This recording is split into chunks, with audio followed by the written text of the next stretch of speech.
तो दोस्तों एक बार फिर से आपका स्वागत है आपके अपने चैनल बोलती बुक्स विद अंजलि में। और मैं हूं आपका दोस्त योना और आज आपके लिए एक बेहतरीन नजराना एक कहानी के रूप में लेकर आया हूं जिसका नाम है असली राजा। अगर प्रजा राजा तक पहुंच न पाए तो क्या होगा? ऐसे में राजा को क्या करना चाहिए? तो आइए शुरू करते हैं आज की कहानी, जो कहानी है राजा कृष्णदेव राय और तेनालीराम की। एक बार राजा कृष्णदेव राय जंगल में शिकार खेलने गए। शिकार की तलाश में वो जंगल के काफी अंदर चले गए और भटक गए। उनके सैनिक और अंगरक्षक कहीं पीछे छूट गए थे। जब शाम हो गई तो उन्होंने अपना घोड़ा वहीं एक पेड़ से बांध दिया और रात वहीं पास के गांव में बिताने का निश्चय किया। राजा ने अपना राजसी वेश बदलकर एक आम राहगीर का वेश धारण कर लिया। गांव में प्रवेश करते ही उनकी भेंट एक किसान से हुई। उन्होंने उस किसान से कहा, मैं बड़ी दूर से आया हूँ और रास्ता भी भटक गया हूँ। क्या मैं आपके गांव में रात गुजार सकता हूँ? उस किसान ने कहा, अरे क्यों नहीं, जो रूखा सूखा हम खाते हैं वह आप भी स्वीकार कर लीजिएगा। लेकिन मेरे पास एक ही कंबल है, क्या आप उसमें रात काट सकेंगे? राजा कृष्णदेव राय ने उस किसान की बात सुनी और सहमति से सिर हिला दिया।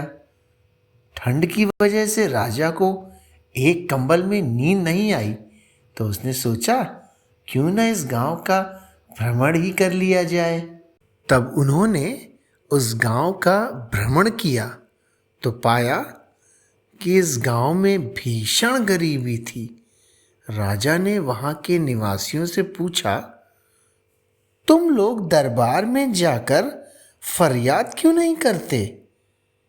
कैसे जाएं? हमारे राजा तो पूरे समय चापलूसों से घिरे रहते हैं। वहां कोई भी हमें दरबार में प्रवेश नहीं करने देता, एक किसान ने बताया। अगली सुबह राजा वहां से वापस नगर की ओर निकल गए और वहां पहुंचते ही उन्होंने मंत्रियों और दूसरे अधिकारियों की बैठक बुलाई और कहा, हमें मालूम हुआ है कि हमारे राज के गांव की हालत ठीक नहीं है, जबकि गांव और गांव वासियों के लिए हमने शाही खजाने से काफी धन खर्चा किया है। एक मंत्री ने जवाब दिया, महाराज, आपके द्वारा दिया गया सारा पैसा गांव की भलाई में खर्च किया गया है। लगता है किसी ने आपसे गलत शिकायत कर दी है। राजा ने उनसे कुछ नहीं कहा और उन्हें वापस भेज दिया। अपने सलाहकारों और मंत्रियों के जाने के बाद उन्होंने तेनालीराम को बुला भेजा और बातचीत में उनसे कल की पूरी घटना कह सुनाई। तेनालीराम ने राजा से कहा, महाराज, प्रजा अगर आपके दरबार में नहीं आ सकती तो आपको उनके दरबार में जाना चाहिए। जो अन्याय उनके साथ हुआ है उसका फैसला तो उन्हीं के बीच जाकर किया जा सकता है। इस बातचीत के बाद राजा कृष्णदेव राय ने दरबार में घोषणा की, अब हम गांव-गांव जाकर दौरा करके यह देखेंगे और जानेंगे कि हमारी प्रजा किस हाल में जी रही है। यह सुनकर उनके कोषागार ने कहा, महाराज, जब सब लोग खुशहाल हैं तो राज्य का दौरा करने की क्या जरूरत है? आप परेशान हो जाएंगे। इस बात पर तेनालीराम बोले, इन मंत्री जी से ज्यादा राज्य का भला चाहने वाला और कौन होगा? जो भी ये कह रहे हैं सत्य ही होगा, मगर एक अच्छे राजा की तरह आपका भी कर्तव्य बनता है कि आप अपने प्रजा के बीच जाकर उनकी खुशहाली देखें। राजा कृष्णदेव राय ने कहा, हाँ, मैं स्वयं अपनी आंखों से अपने राज्य का विकास देखना चाहता हूँ। इस पर भी धूर्त मंत्रियों ने राजा को केवल आसपास के गांव ही दिखाना चाहे, लेकिन अब की उनकी एक न चली। राजा ने अपने घोड़े दूर दराज के गांव में मोड़ दिए।